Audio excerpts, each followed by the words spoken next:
Alright, we've all had our crazy reaction to whatever this thing is. And that. So now it's just time to kick back, take it all in, get ready for long haul, because we are going to be breaking down everything from the new Nintendo Direct and Pokemon Ultra Sun and Ultra Moon trailers, and we are going to be breaking down a lot. Like, I'm looking at this guy, you know? We're going to talk about these guys competitively a little later, but I mean, with this, how tanky is it going to be, is my question. That thing is built like a wall. It's just going to be ridiculous to talk about. But also, there's some other things to point out. You know, we have Pokeball Edition, Nintendo 2DS XL. That's kind of neat. We have the official trailer. We have a lot of official artwork to go over. And we kind of saw this. So this was one of the pieces from one of the Korokoro leaks. And yeah, it just looks like Necrozma just goes clap and then absorbs them. And then we get the Necrozma form. But that's actually a pretty nice looking piece of art as well. And kind of just shows that Necrozma is up to some shenanigans. Japanese trailer. I haven't watched that yet, so we're going to see if there's any more new things added to it. Sometimes we get just a little bit of information. We get a breakdown, pre-release screenshots. So yeah, there's a lot of pre-release screenshots for Pokemon Ultra Sun and Ultra Moon. This one seems to be the most interesting because we have this shot of Nebby in Pokemon Ultra, like Nebby's confirmed for Pokemon Ultra Sun and Ultra Moon, which makes it feel a bit more interesting since, yeah, like I've already said this like 3 or 4 times right now, but is Necrozma the bad guy? And like, hey, look, there's that portal. Oh, one thing I need to pull up is the Alola region map as well, so that way we can kind of compare some of the things we've already seen. Now remember, Pokemon Ultra Sun and Ultra Moon is a parallel story to Pokemon Sun and Moon, so I'm wondering if that means that Necrozma is not dormant under 10 Carat Hill, and it's actually just like straight up coming out of this Ultra Portal, if that's what this picture is this right here. Like, okay, we go to the island, we're checking things out, and then Necrozma shows up, and just clap, boom, steals our Nebby from us. Like, I feel like that's it. Like, if we keep control of it, that's going to be kind of interesting. Is that in the Aether Paradise? I'm also trying to like look for little things. Like, that seems like it's inside. That looks more arena based. So either that's from a Wi-Fi battle or there's some shenanigans going on, and that's just from the pre-release screenshots. What do we have right here? Oh man, the Pokemon Company. Little too self-aware sometimes. So yeah, we got those pre-release screenshots, and we get to see the just the new character select screen. This has actually already been on the Pokemon Ultra Sun and Ultra Moon website. So also, we don't get too much more about the Z moves and stuff. I just keep kind of chugging along with all the information that we've been getting. So also this, I'm still very hype for September 22nd when we get Pokemon Gold and Silver Virtual Console. And that DS theme, might have to buy it. That looks sexy, I will say that. And also, we can get the preload for Gold and Silver version, and if you do that, you get an event Celebi for your Pokemon Ultra Sun and Ultra Moon versions. Also, let's just get into some of these trailers. So yeah, let's look at the Nintendo Direct trailer first, because we're going to be breaking down a lot of like the information stuff. But there we go. Oh, video's already unavailable. Never mind. Fortunately, I already have the other official trailer. So yeah, Pokemon Ultra Sun, Ultra Moon, Nintendo 3DS. This is directly from the Nintendo Direct. Yeah, that's something interesting. Like, what's going on with this whole key to the story thing? Because yeah, it looks like maybe Necrozma jumps out to attack us, Nebby defends us, and then the absorption happens. And then we see that from the original Pokemon Ultra Sun and Ultra Moon trailers. Like, that's so intense. It's so intense and ridiculous. And wait a second. I missed that part. I was just kind of mind blown by everything that's going on. Is that Ultra Space? Is it traveling through Ultra Space right there, or the wormhole? That's pretty nuts. So yeah, charting areas of the Alola region. This was something to pay attention to, because look at that right there. Mantine. Is that a Pokeride Mantine just chilling there? So yeah, Pokeride might have more new Pokemon. Now, I don't know if how much this is going to expand on the Alola Pokedex as well, because we have Charizard as a Pokeride Pokemon. However, Charizard is only available through Pokemon Transport, or Pokemon Bank, and all stuff like that. That even though it was a Pokeride Pokemon, it's not the Alolan Dex.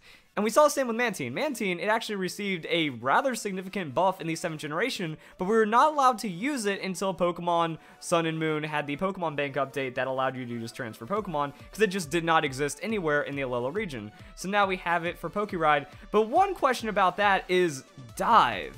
Like, people have already been speculating, and I can't even find that anymore. Does that mean we actually get to dive in new areas of the Alola region?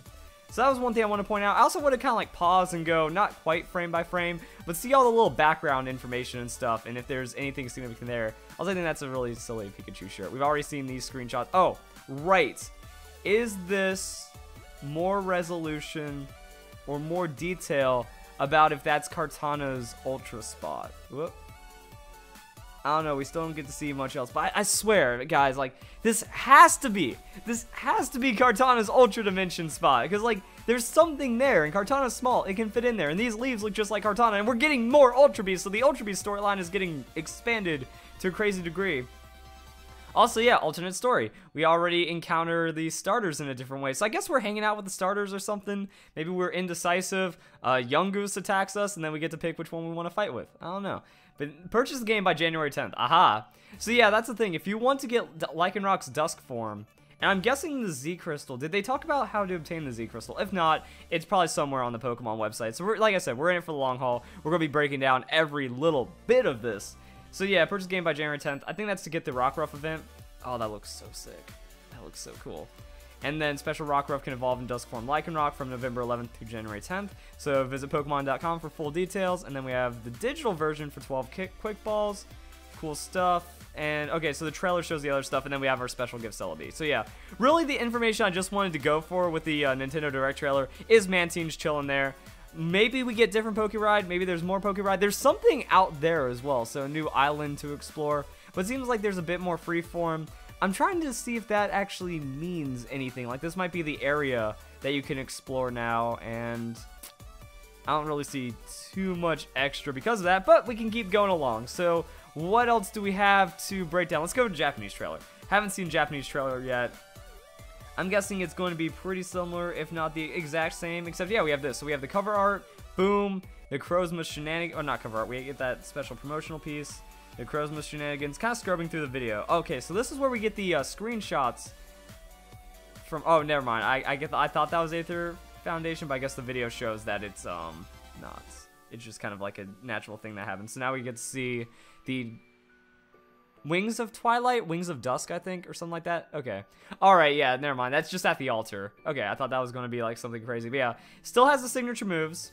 So, it's pretty much just like Black and White, too. That you keep the signature moves of the fused Pokemon, but then the big boss legendary, Kyurem, Necrozma, they're the ones that are in charge for the most part. Freaky! What are you? Why? It's like a candy clown firework. And that, when you look inside, it's all eyes. It's all eyes. Why is it? Why is it a watcher like that? It freaks me out, and it's going to be so tanky. So that's actually a really nice way of looking at it, side by side. Oh, cool. Yay, we get, oh, it's called lay, I guess for like laying a foundation or something, symbol to assembly, so, and burst is still the same. So yeah, I'm getting Ultra Moon, so that means I get the tank one. Perfect. I don't even know what to think about burst competitively. Like, is it fast? Like, it has to be fast. But, I mean, you know, Noligo, Kartana, those are kind of fast. Pheromosa's ridiculously fast. So I'm guessing 126 base speed, just because screw you, to, like, a lot of the Pokemon that are in the 125 range, because Ultra Beasts tend to have a lot of screw you capability behind them. But that's pretty fancy, is that it throws its head and that it explodes as a firework. So I was wondering if that was a signature move, but I think that might just be its battle animation. And then we get to see this. Do they do the triple split? Because, like, the triple split with all the other forms is pretty dope. And then that's just more about the exclusivity. Alright, ooh, the double box looks pretty neat as well. Okay, so it looks like the English trailer is still pretty lit at the same time. So yeah, just talking about Necrozma. Like, we know what Necrozma is. You don't need to be giving us this trailer. Like that. So yeah, okay, now we can go and check it out. So that Ash Cat Pikachu right there. This is going to be, if you go to the Pokemon I Choose You movie premiere, they'll get a QR code that you can scan for this Cat Pikachu. Now, I don't know if it's going to be a universal QR code, because if it is, then that means it's going to get posted to the internet, and then you can get that Cat Pikachu. So, even if you miss out on the event, like, okay, here's the thing. People are going to be upset because, like, oh, I have to go to the movie to get the Ash Cat Pikachu. No. Ash Cat Pikachu event starts in just a few days, and it's one code. You can use that code whenever you want, and then that determines the Cat Pikachu that you get. So, everyone gets Cat Pikachu, but this is the exclusive cap for if you actually see the movie. So, we have a Surfer, we have some more Surfer shenanigans, and then it's just some of the things we see. Interacting with Pikachu. And then maybe one of the coolest things ever. Like that. Oh, that triple split is so good. I think that also, like, deconfirms that we're getting, like, a Dawn Lycanroc or something. Because I'd imagine if you're showing it next to Ultra Beast, they would have shown it by now. They've also talked about Dusk Lycanroc being the only way of obtaining it. Yeah. Special Rockruff gift for purchasing early. And I think it says that's the only. This Rockruff will only evolve into Dusk form Lycanroc. So unless they're lying right there to then be like, it's Dusk or Dawn, I think it's only Dusk form, and that's kind of been the consensus for a while. But oh, that looks so nice. That moon, beautiful with that Dusk Lycan, or not Dusk, Midnight Lycanroc. Dusk Lycanroc's still pretty cool. I think it's just really saturated in orange. And then the midday form. Where is it? This video right here. So yeah, what does that mean? Does that mean this confirms Togedemaru, Mimikyu, and Lycanroc Z moves? So there it is. Oh, see, it's so weird because when we first saw this, this goes back to June 6th. It seems so far away, but it's actually a little over 3 months old at this point. Barely over 3 months old. And when I saw that, I was like, I wonder what that means for when we get to the new Lycanroc. I thought it was new Lycanroc form. Like, they're hinting at some kind of symbolism with the new Lycanroc form. I thought it was going to be like an Ultra Lycanroc or something special like that. And I was wondering if there was going to be like a Z move that interacted with this at the same time. Then as we got more on with like Dusk Lycanroc, I was like, okay, what is this? Like, is this going to be the Totem Pokemon? Is this going to be some kind of wild encounter? But it seems like this is actually just going to be straight up the actual Z move. They took the animation from that. And I think they did a really good job, like with the very little information that they put out. You know, they had people really split. That's like, oh, that looks like a totem encounter. Perfect. This looks like a totem encounter. Is it still going to be a totem encounter? Because, like, it seems like with these Z moves, you're free to do whatever you want. Like, I see a forest back there, but obviously, when we saw with this this Lycanroc, it just kind of, wait, I have so many screens open, I'm sorry, guys. But yeah, it just kind of creates this, like, rocky terrain anywhere. And we've seen that with the other Z moves. So it seems like Mimikyu is going to create its own nightmarish forest, and then boom, going to pull some shenanigans like that, if it is a Z move. I'm also still wondering how we obtain all of these Z crystals. I don't think they're all going to be like event or distribution or something like that. Also, do we see the level of this Lycanroc? Because I felt that if it did not, so yeah, like I said, we're going for the long haul. There might be some boring moments, but I'm just getting all the thoughts I have off my chest and out of my mind and stuff. So yeah, I think that's just, it doesn't show us the level. So if it gave us Lycanroc's level, I think that would give us, oh, it's called Splintered Stone Shards as well.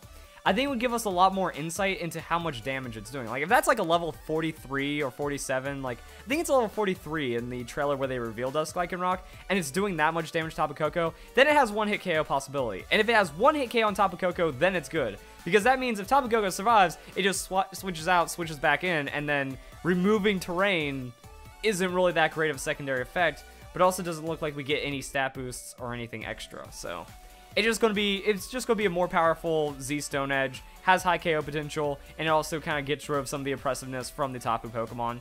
Seems fair. New Ultra Beast. God, can we figure out anything about the Ultra Beast storyline? Because like this is weird. It's in its giant portal and it just kind of drifts down. So with some of the other Ultra Beasts, they just kind of appeared in the portal, but this is actually going to have a lot more significance. So it's going to be like one of the main Ultra Beasts, just like Natalie Go. It's kind of how I'm seeing it. Man, I'm getting like Legend of Zelda Breath of the Wild Guardian vibes. I'm just getting overall Watcher vibes. And then, I don't even know. And then, okay, so one thing someone told me is that it makes super effective noise against the Metagross. I don't have the sound on, so let me double check that. But after listening to it, it just sounds like that's what the move sounds like. Whatever it's doing, it just sounds like a pop more than the super effective hit. Also, the damage hasn't even applied in both of the videos. I just kind of rewatched them. Yeah, if we watch this, so you know, Metagross, it doesn't shake yet. It doesn't take the hit. So therefore, I don't think the attack has actually gone through. And against the Decidueye, it's the same thing. So it could be a fire type.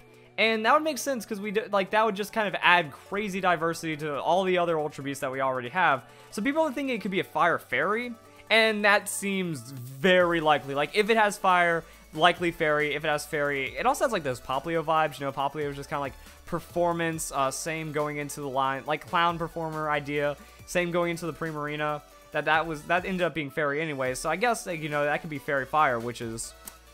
That's going to be interesting to see how this plays out on an Ultra Beast, and then just a wild animation, and it explodes its head and then regrows back its head. So that's something. But now I want to talk about this bad boy.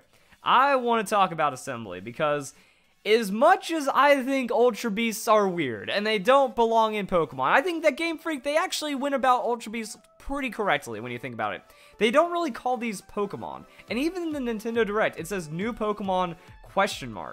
If I can find that when you actually break down a lot of the references for Ultra Beasts, it doesn't seem like they're hard classified as actual Pokemon. You know, they are beasts. They are from a different world, and they're just like some kind of other powerful creature, not necessarily of Pokemon. So I just kind of hold on to that little bit of hope right there, because I think they're just way too freaky for the design of Pokemon. Then I'm getting like 5th gen terrible design vibes off of them, but they've kind of grown on me.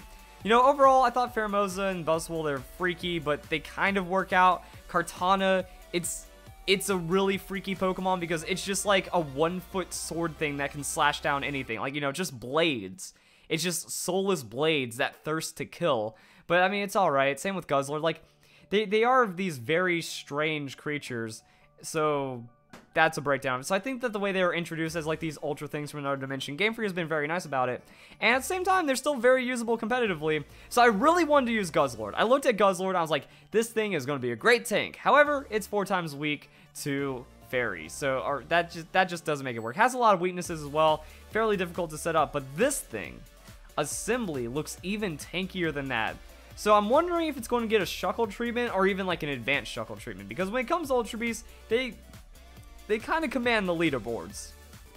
Kartana, for example, is the highest attack, non-mega, non-legendary Pokemon. So that's already actually just highest non-mega. It beats out other legendaries. Just 181 on that attack. That's what I mean. Like, oh, it's also right. So Ultra Beasts also have only prime numbers in their stats. So that can give us an idea as to what's going on. Is 127 a prime number? Because that seems like that could be the speed for the other guy, and if it isn't, then I don't have my prime numbers memorized. Sorry about that. Guzzlord stacks up pretty high as well. That behind Chansey evolutionary line still has the highest hit point stat out of all Pokemon. I think we don't really have it for defense. Like Buzzwole has a good defense and good attack and good stats, but doesn't really break anything right there. Special attack, Xurkitree, it's behind Megas. So yeah, Xurkitree has the highest stat out of non-Megas. Again, that's kind of crazy. Or non-Megas, non-legendary. So they are these Pokemon that really like flirting and skirting with some of the other stats that other Pokemon have. Special defense, I don't remember them being like crazy on the special defense. Like Naligo kind of fell into a high special defense. And then with speed, Pheromosa, you know, outside of like, so it's either the one outlier or it's just going to crush everything once you find that fair prime number for it to work at. Because otherwise I think Pheromosa would have to have like a 173 speed or something. That would be kind of ridiculous. So yeah. If we're looking at a Pokemon that's going to bring new height to defenses, will it beat Shuckle? Will it beat 230 on defense and 230 on special defense? Because when you look at that, it is built to be a sturdy, unmoving building that somehow gained a light form of beastly sentience. That thing is going to be tanky, but what are they going to do with it? Are they going to give it incredibly low hit points? Are they even going, like, okay, prime numbers in the beginning are kind of simple, you know. I don't remember if 2 is still classified, but, you know, we have 2, 3, 5, 7, 11, 13, 17, 19, 23, numbers.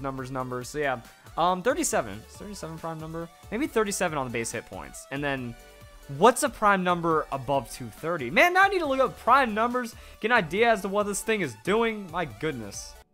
Haha, I went onto Wikipedia and found the first 168 prime numbers. Okay, cool. 2 does count as prime number. Oh yeah, it's 1 that's up for debate, I guess, or something like that. Either way. So yeah, we have like 241, 251, 257. But because of Blissey, I think it's also been confirmed like the highest possible base stat a Pokemon can have is 255. So with 255 on that max base stat, then that means we can't quite touch that because of the Ultra Beast restriction. But that means, oh wait, yeah, so that means we're anywhere from 211, 223, 227. So Shuckle is sitting at what, 230? So that means there's only a certain amount of prime numbers that can be stronger than the Shuckle. 233, 239, 241, 251, and then we go over the limit. Will it fall into that range? And then Guzzlord also has a pretty ridiculous amount of hit points, showing that it is possible. Now, what about for the hit points? You know, what if it has 41? Even if it has 41 on the base hit points, that's a very high amount of hit points to have Shuckle level of tankiness. But at the same time, Shuckle is still kind of frail. I'm not going to say very frail or vulnerable, but it is in an interesting spot. Because yes, it can be a durable, unkillable Pokemon in some situations. And if you get tankier than that, there's like scaling and diminishing returns and stuff. Like, you know, say if it had 15, like say if Assembly has 15 on the hit points and then 253 on the defenses, I think it's actually going to be less tanky than a Shuckle because of those diminishing returns or something like that. Or maybe also because like EVs factoring into hit points is very powerful. So I feel like it still has to be in the 50s for hit points to have a comparable, like to have a high enough stat. So yeah, it's just gonna be like twice as tanky as Shuckle. We're going to see where that goes. If it gets Shell Smash, like it's going to also have Beast Boost, so it's just going to get even more defenses. And we saw it using Iron Defense, so it's going to gain even more defenses. I mean, it's just going to be the ultimate stall Pokemon. Probably lives and dies by Toxic. If it doesn't get Submission, then I don't see it having reliable damage. But it might be just a dedicated setup Pokemon that never dies, or who even knows at this point. That's really why I wanted to get off my chest about Assembly. Like, I built up this entire discussion. I'm like, you know what? The reason why I want to do a discussion, the biggest reason why I want to talk about this game, is just to look into what Assembly stats are going to be, because that thing is absolutely ridiculous. So there we go, guys. Hope y'all, actually, I think we're going to have to break it down to part 2, honestly, because I didn't even go to the official website, didn't even go into all the other information that's being broken down right here. So it looks like I'll do a part 2 at some other time, but that's kind of the big boy news right there. So you guys, enjoy the video. Hope y'all have a nice day. Thank you very much for watching.